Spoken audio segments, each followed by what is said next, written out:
Hatchet by Gary Paulson, Chapter 13. Brian stood at the end of the long part of the yell of the lake and watched the water, smelled the water, listened to the water, was the water. A fish moved and his eyes jerked sideways to see the ripples, but he did not move any other part of his body and did not raise the bow or reach into his belt pouch for a fish arrow. It was not the right kind of fish, not a food fish. The food fish stayed close in the shallows and did not roll that way, but made quicker movements, small movements, food movements. The large fish rolled and stayed deep and could not be taken. But it didn't matter. This day, this morning, he was not looking for fish. Fish was light meat and he was sick of them. He was looking for one of the foolish birds. He called them fool birds, and there was a flock that lived near the end of the long part of the lake. But something he did not understand had stopped him, and he stood, breathing gently through his mouth to keep silent, letting his eyes and ears go out and do the work for him. It had happened before this way. Something had come into him from outside to warn him, and he had stopped. Once it had been the bear again. He had been taking the last of the raspberries, and something came inside and stopped him. And when he looked where his ears said to look, there was a female bear with cubs. He had taken 2 more steps. Had he taken 2 more steps, he would have come between the mother and her cubs, and that was a bad place to be. As it was the mother who stood and faced him and made a sound, a low sound in her throat to threaten and warn him. He paid attention to the feeling now, and he stood and waited patiently, knowing he was right and that something would come. Turn, smell, listen, feel, and then a sound, a small sound, and he looked up and away from the lake and saw the wolf. It was halfway up the hill from the lake, standing with its head and shoulders sticking out into a small opening, looking down on him with wide yellow eyes. He had never seen a wolf, and the size threw him, not as big as a bear, but somehow seeming that large. The wolf claimed all that was below him as his own, took Brian as his own. Brian looked back and for a moment felt afraid, because the wolf was so right. He knew Brian, knew him and owned him, and chose not to do anything to him. But the fear moved then, moved away, and Brian knew the wolf for what it was. Another part of the woods, another part of all of it. Brian relaxed the tension on the spear in his hand, settled the bow in his other hand from where it had started to come up. He knew the wolf now, as the wolf knew him, and he nodded to it, nodded and smiled. The wolf watched him for another time, another part of his life, then it turned and walked effortlessly up the hill, and as it came out of the brush it was followed by 3 other wolves, all equally large and grey and beautiful, all looking down on him as they trotted past and away, and Brian nodded to each of them. He was not the same now. The Brian that stood and watched the wolves move away and nodded to them was completely changed. Time had come, time that he measured but didn't care about. Time had come into his life and moved out and left him different. In measured time, 47 days had passed since the crash. 42 days, he thought, since he had died and been born as the new Brian. When the plane had come and gone, it had put him down, gutted him and dropped him and left him with nothing. The rest of that first day he had gone down and down until dark.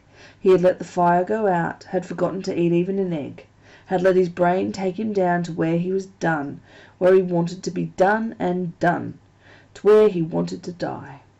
He had settled into the grey funk deeper and still deeper until finally, in the dark, he had gone up on the ridge and taken the hatchet and tried to end it by cutting himself. Madness, a hissing madness that took his brain. There had been nothing for him then, and he tried to become nothing, but the cutting had been hard to do, impossible to do, and he had at last fallen to his side, wishing for death, wishing for an end, and slept only didn't sleep. With his eyes closed and his mind open, he lay on the rock through the night, lay and hated and wished for it to end, and thought the words, cloud down, through that awful night. Over and over the word, wanting all his clouds to come down. But in the morning he was still there on his side, and the sun came up, and when he opened his eyes he saw the cuts on his arm, the dry blood turning black. He saw the blood and hated the blood, hated what he had done to himself when he was the old Brian and was weak, and the 2 things came into his mind, 2 true things. He was not the same. The plain passing changed him. The disappointment cut him down and made him new. He was not the same, and would never be the same. That was one of the true things, the new things. And the other one was that he was not to die. He would not let death in again. He was new. Of course he had made a lot of mistakes. He smiled now, walking up the lake shore after the wolves were gone, thinking of the early mistakes, the mistakes that came before he realized that he had to find new ways to be what he had become. He had made new fire, which he now kept going, using partially rotten wood, because the punky wood would smoulder for many hours and would still come back with fire. But that had been the extent of doing things right for a while. His first bow was a disaster that almost blinded him. He had sat a whole night and shaped the limbs carefully until the bow looked beautiful. Then he had spent 2 days making arrows. The shafts were willow, straight, and with the bark peeled. And he fire-hardened the points and split a couple of them to make forked points, as he had done with the spear. He had no feathers, so he just left them bare, figuring for fish they only had to travel a few inches. He had no string, and that threw him until he looked down at his tennis shoes. They had long laces, too long, and he found that one lace cut in half would take care of both shoes, and that left the other lace for a bowstring. It all seemed to be going well, until he tried a test shot. He put an arrow to the string, pulled it back to his cheek, pointed at dirt hummock, and at the precise instant the bow wood exploded in his hand, sending splinters and chips of wood into his face. 2 pieces actually stuck into his forehead, just above his eyes, and had they been only slightly lower, they would have blinded him. Too stiff. Mistakes. In his mental journal he listed them to tell his father, listed all the mistakes. He had made a new bow, with slender limbs and a more fluid, gentle pull, but could not hit the fish, though he sat in the water and was, in the end, surrounded by a virtual cloud of small fish. It was infuriating.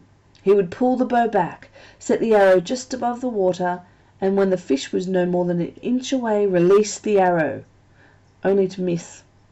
It seemed to him that the arrow had gone right through the fish, again and again, but the fish didn't get hurt.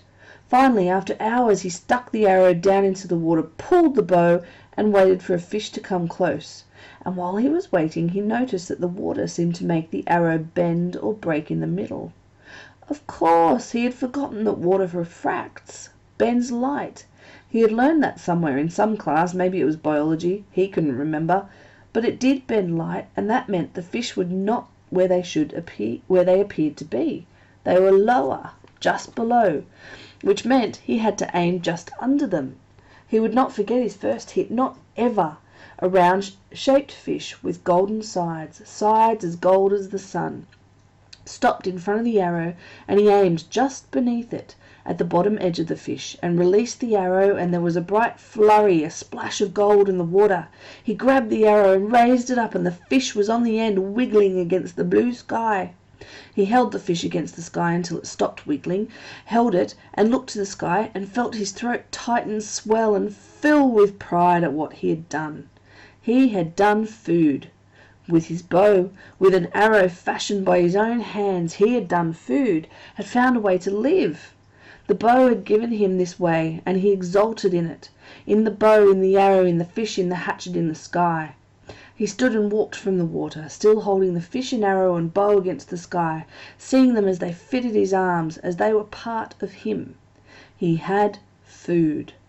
He cut a green willow fork and held the fish over the fire until the skin crackled and peeled away, and the meat inside was flaky and moist and tender.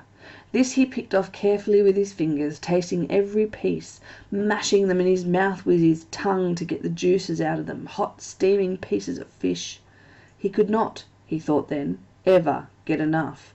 And all that first new day, he spent going to the lake, shooting a fish, taking it back to the fire, cooking it and eating, then back to the lake, shooting a fish, cooking it and eating it, and on that way until it was dark. He had taken the scraps back to the water with the thought they might work for bait, and the other fish came by the hundreds to clean them up. He could take his pick of them. Like a store, he thought, just like a store, and he could not remember later how many he ate that day, but he thought it must have been over 20.